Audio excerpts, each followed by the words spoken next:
Pala guys, yung tinatawag sa amin na kahoy na tubgun. So, ang sa Tagalog to tinatawag na tangisang bayawak. Tingnan mo po yung mga kuan niya, ugat. So, hindi siya katigasang kahoy, pero malaki ang malaking purpose niya dito sa kagubatan kasi siya ang kahoy na nag-hold ng tubig ulan. Kung makikita mo yung mga ugat niya, so naglalakihan siya.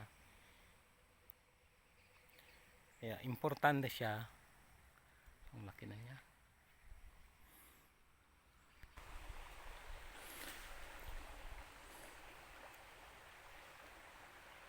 Ito naman mga boss yung tinatawag sa amin na malagangaw.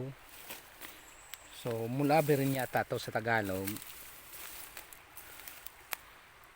So, ang ganda nitong klaseng kahoy gawing lumber.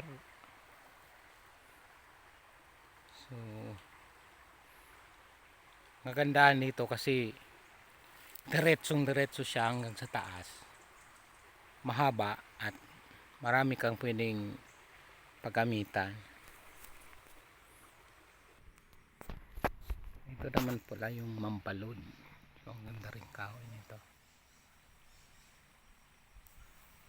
Ang lumber po nito ay magandang